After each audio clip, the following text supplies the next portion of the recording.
Hola, bienvenidos al propedéutico de la Facultad de Medicina. Soy la doctora Elisa Rubio Medina y es un placer para mí darte la bienvenida a esta asignatura llamada Control de Infecciones y Bioseguridad.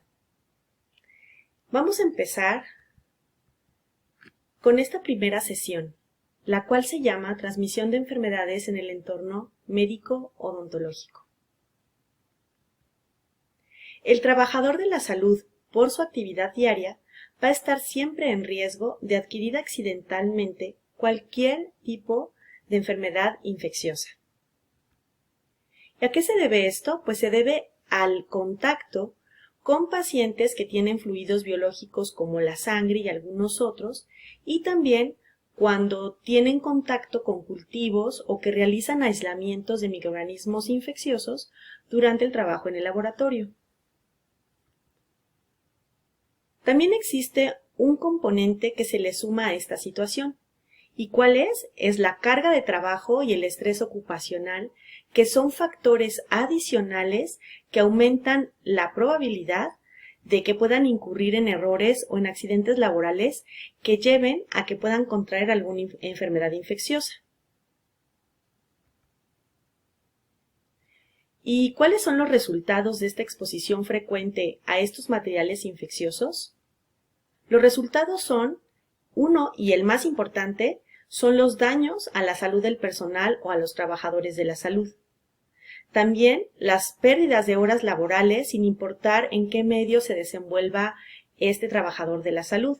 Puede ser que trabaje en un consultorio privado o puede ser que trabaje en una clínica particular o también puede ser que trabaje en el sector público.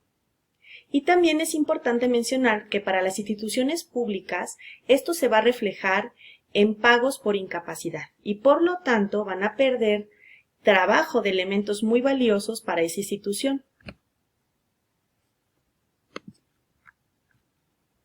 La Organización Mundial de la Salud, llamada OMS por sus siglas, define al trabajador de salud como todas aquellas personas que llevan a cabo tareas que tienen como principal función o finalidad promover la salud. Por lo tanto, es muy importante que te preguntes si este propedéutico que tú estás tomando consideras que si llegaras a ser aceptado en esta rama que tú elegiste, serías considerado como un trabajador de la salud. El Centro para el Control y Prevención de Enfermedades de Atlanta en Estados Unidos, llamado CDC o también CDC, define como trabajador de salud a cualquier persona cuya actividad laboral implica contacto con sangre o líquidos del cuerpo provenientes de individuos hospitalizados o en consulta o que acuden a algún laboratorio en una entidad que presta servicios médicos. ¿A quién incluye esta definición de trabajador de salud? Incluye a internistas, a residentes, a voluntarios, pero también a estudiantes, y este estudiante puede ser estudiante de odontología o estudiante de medicina. ¿Y estos por qué? Pues porque hacen sus prácticas en hospitales o en consultorios. Y todos ellos hacen actividades en áreas hospitalarias o de consulta con disciplinas médicas y también odontológicas, y obviamente pues también de investigación. Las actividades de investigación también se toman en cuenta dentro de este grupo de riesgo porque tienen trabajos que están directamente relacionados con agentes biológicos infecciosos que pudieran ser microorganismos genéticamente modificados, cultivos microbianos, parásitos, que estos pueden ser capaces de originar cualquier tipo de infección, también pueden ocasionar alergias y también pueden ocasionar toxicidad. Estas actividades de investigación suelen realizarse en hospitales. Estos hospitales cuentan con diferentes niveles de atención, pero también existen las escuelas clínicas, las cuales que también tienen investigadores dentro de ellas mismas. De modo que el ser investigador y ser personal de la salud están dentro de este grupo de riesgo y se encuentran en exposición constante. Por lo tanto, tendrán un alto riesgo de contraer una infección adquirida o también llamada ocupacional.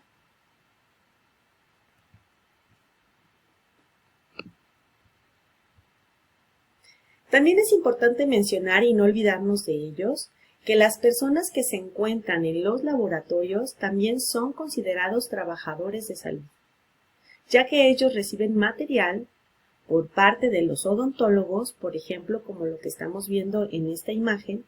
Podemos ver cómo esta persona está manipulando un modelo de estudio con sus manos y muchas veces estos modelos de estudios están contaminados por fluidos que contienen sangre o saliva.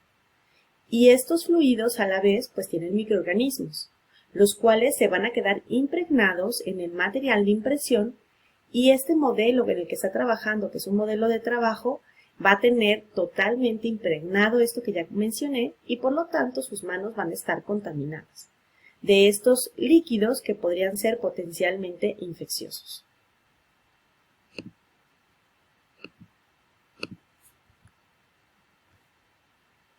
Las maneras más comunes de tener estos riesgos es por medio del manejo de ciertos materiales, como pueden ser las agujas hipodérmicas, los bisturís y algunos otros materiales punzocortantes. Estos involucran el contacto con estos fluidos que ya hemos mencionado que pudieran ser potencialmente infecciosos y son manipulados por este personal de salud al proporcionar asistencia tanto directa como indirecta al paciente.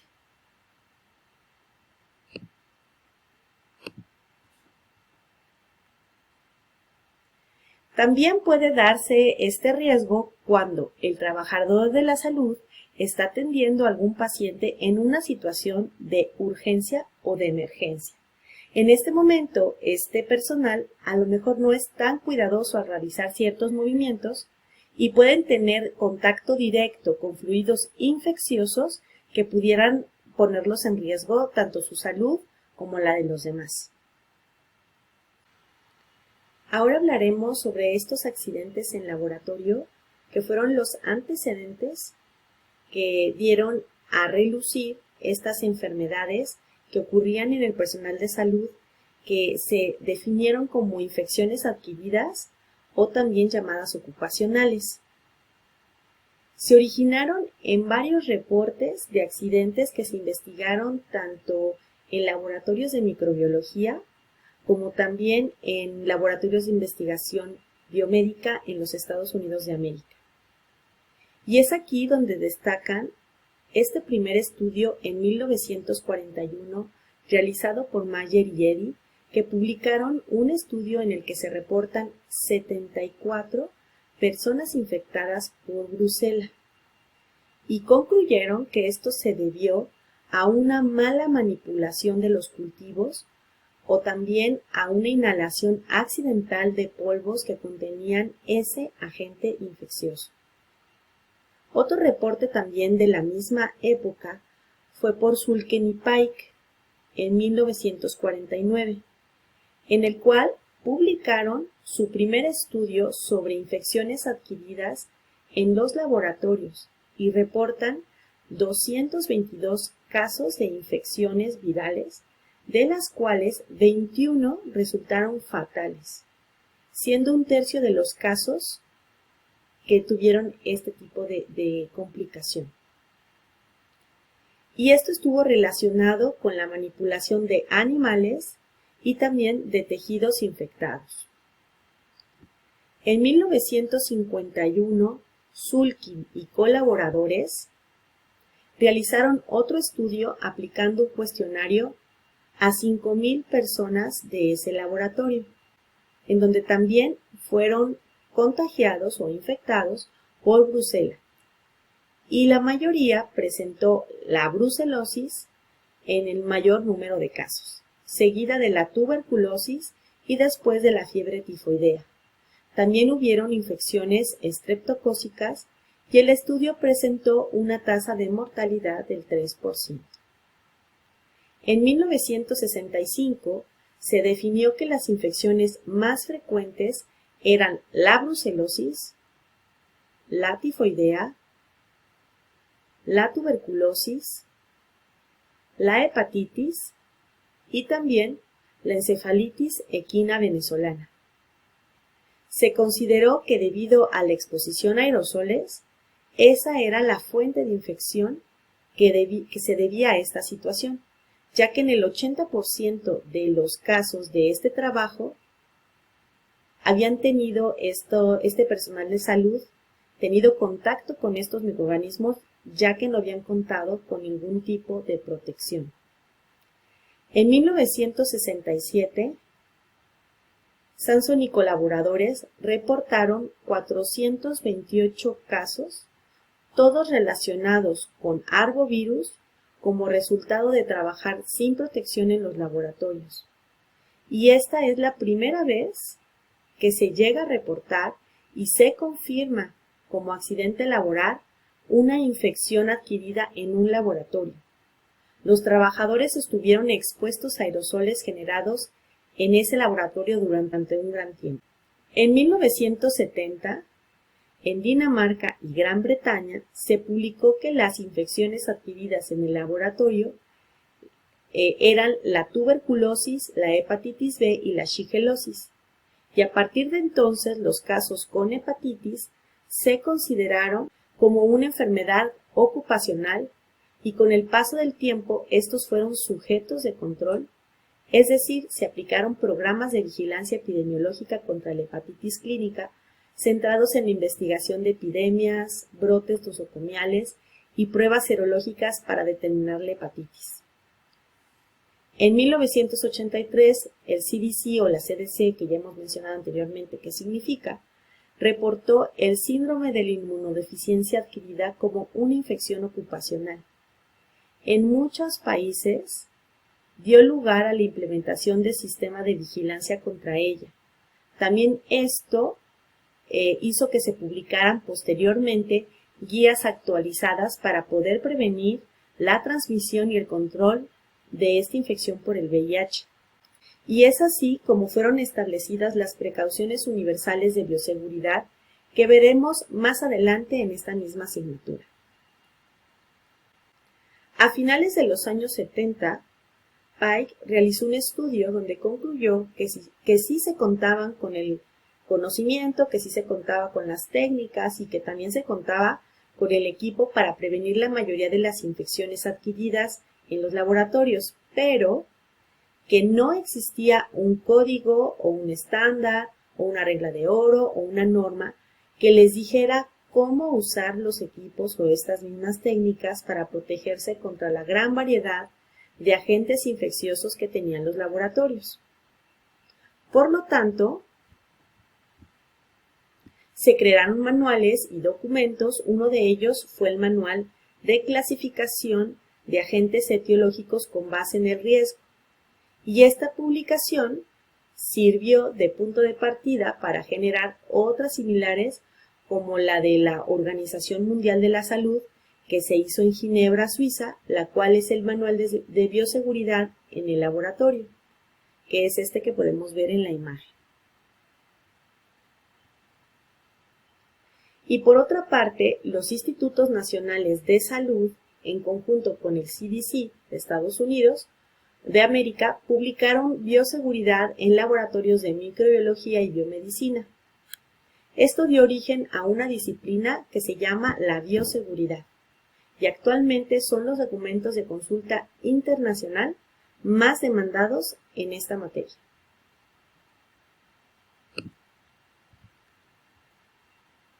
Las infecciones en hospitales y consultorios más frecuentes son la hepatitis B, la hepatitis C y el VIH,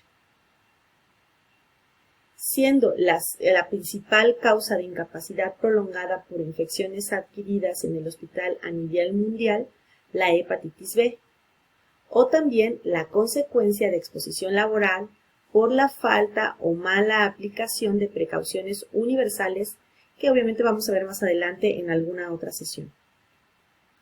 En este sentido, en Perú se realizó un estudio en donde la incidencia anual de hepatitis B era de 5 a 10 veces mayor entre médicos y dentistas que entre donantes de sangre y era 10 veces mayor entre los cirujanos, trabajadores de unidades de diálisis, que el personal encargado de pacientes con limitaciones mentales y trabajadores del laboratorio que manipulaban muestras de sangre.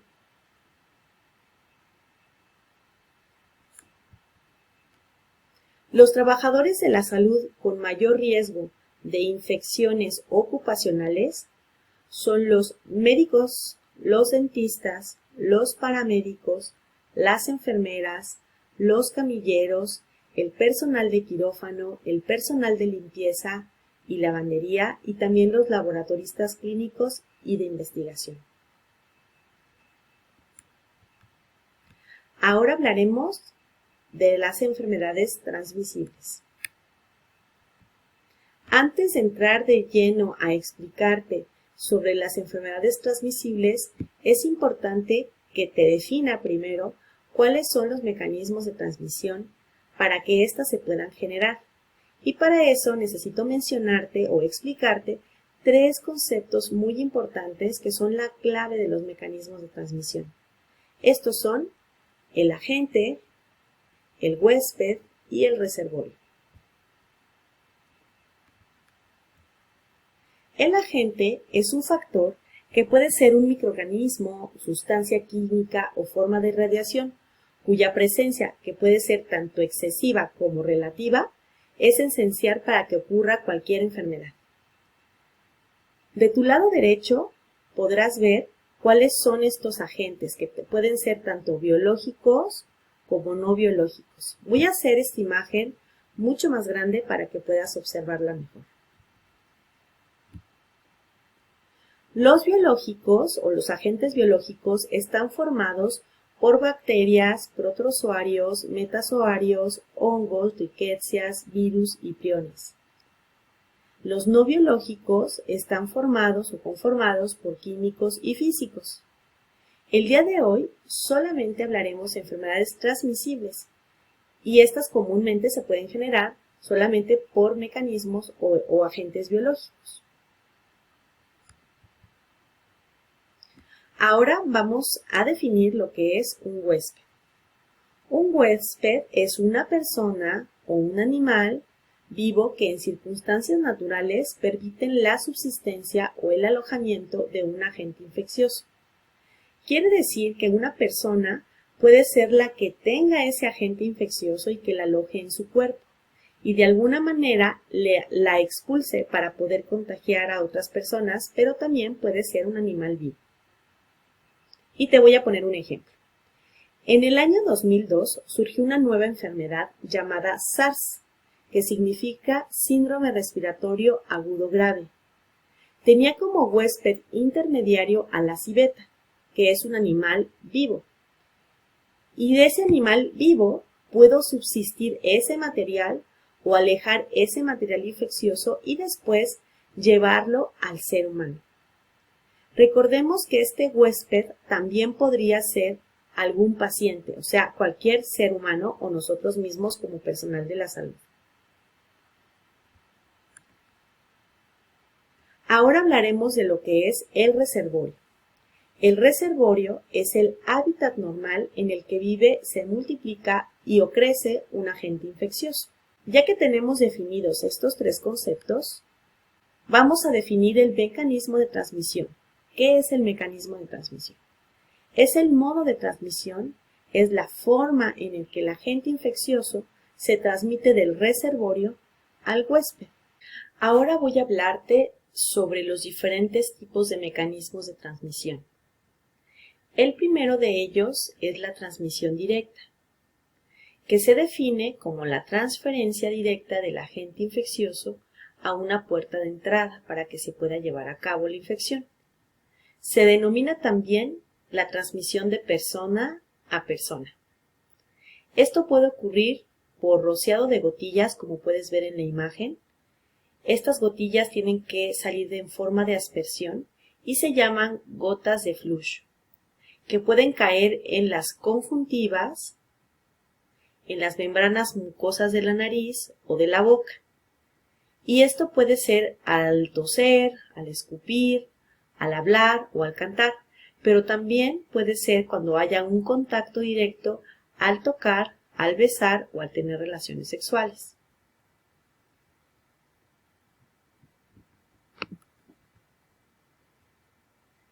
La transmisión indirecta, que es el segundo tipo de mecanismo de transmisión, es por medio de tres formas.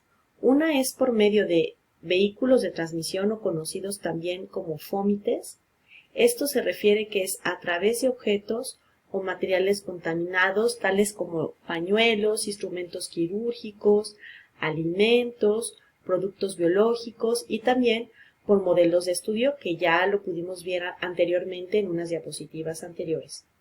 O también puede ser las batas o la indumentaria médica que se utiliza al momento de dar consulta médica u odontológica. El agente puede o no haberse multiplicado o desarrollado en este vehículo antes de ser transmitido, pero aunque no se haya desarrollado o multiplicado, ahí está presente, está vivo. La opción B de la transmisión indirecta es la transmisión por medio de un vector. ¿Qué quiere decir eso? ¿Qué es un vector? Un vector puede ser un insecto o cualquier portador vivo que transporta ese agente infeccioso, y en este caso, puedes ver en la imagen, es un mosquito que transmite el virus del Zika. Definiendo un poco más lo que es un vector, los vectores son organismos vivos que pueden transmitir patógenos infecciosos entre personas o de animales a personas. Muchos de estos vectores van a ser insectos que ingieren los microorganismos patógenos junto con la sangre de un portador infectado, que puede ser una persona o puede ser un animal, y posteriormente lo van a transmitir a un nuevo portador, pero claro, una vez que se ha replicado pues ya el patógeno. Las enfermedades de transmisión vectorial son enfermedades humanas provocadas por bacterias, parásitos o virus, que estas son transmitidos, como ya lo dije, por estos vectores. Y cada año se registran más de 700,000 muertes por enfermedades. Voy a mencionarte solamente algunas de estas, como puede ser el paludismo, el dengue, la enfermedad de Chagas, la fiebre amarilla, la encefalitis japonesa y muchas otras más.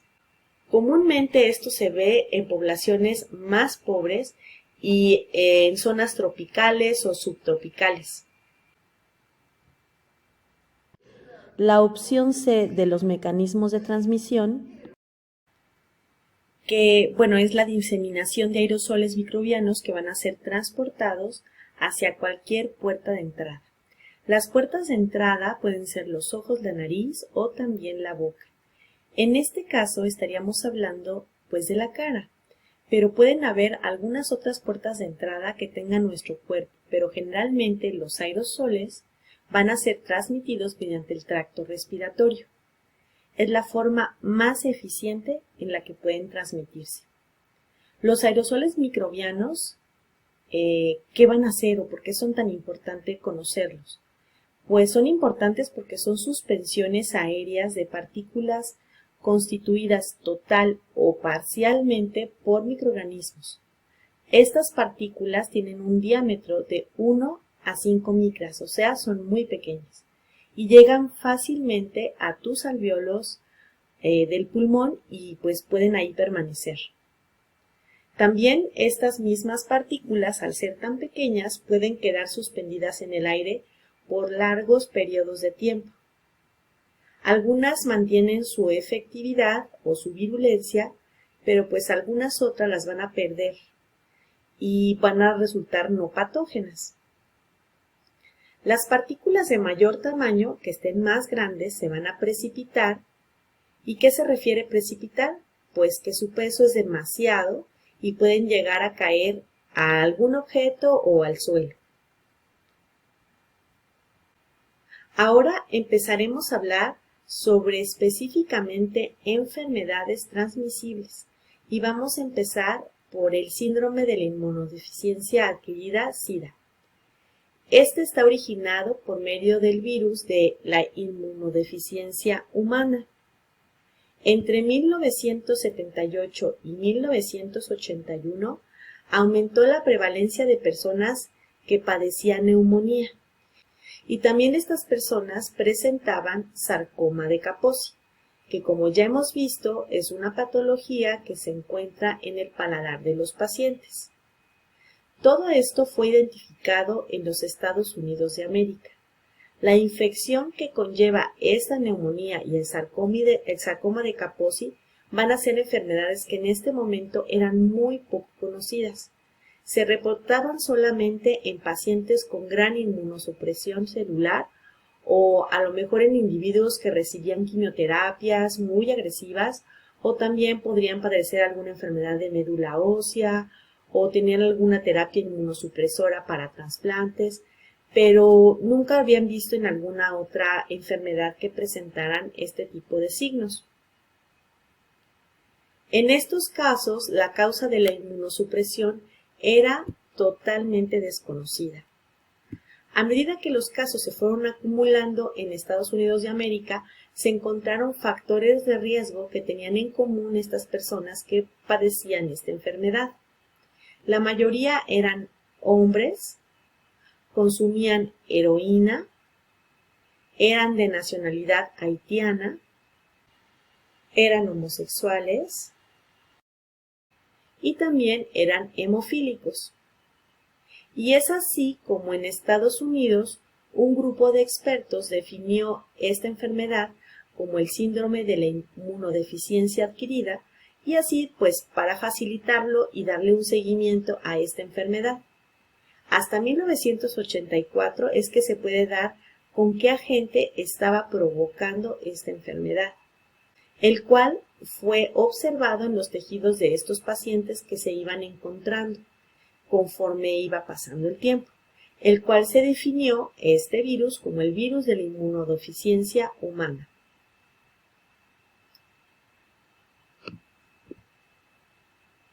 La infección por el virus de la inmunodeficiencia humana provoca un amplio espectro de enfermedades que comprende desde una enfermedad silente, o sea, silenciosa, en la cual no se va a dar cuenta la persona de la presencia de este virus en su organismo, hasta infecciones oportunistas múltiples y puede llegar a tener también lesiones cerebrales.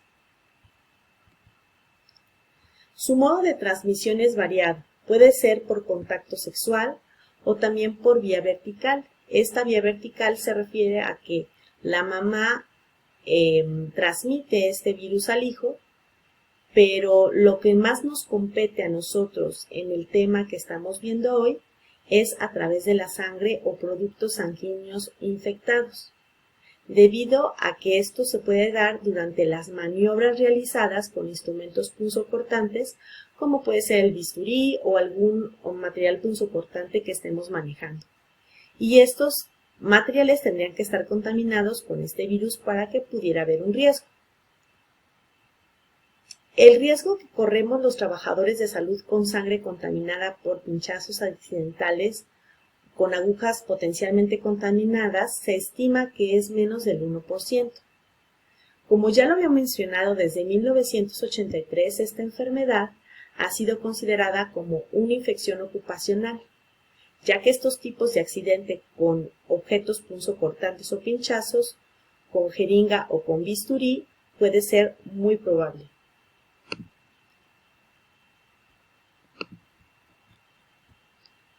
Ahora hablaremos de la hepatitis B. La hepatitis B puede transmitirse por inoculación de sangre o productos sanguíneos infectados por saliva, semen y secreciones vaginales. Este virus puede permanecer viable durante meses a temperatura ambiental o por años en refrigeración o congelación. A diferencia del VIH, que el VIH pues es muy termosensible, o sea que en cualquier cambio esporádico de temperatura entre frío y caliente muere fácilmente. Bueno, a diferencia del VIH, el virus de la hepatitis no es así, llega a ser muy termorresistente.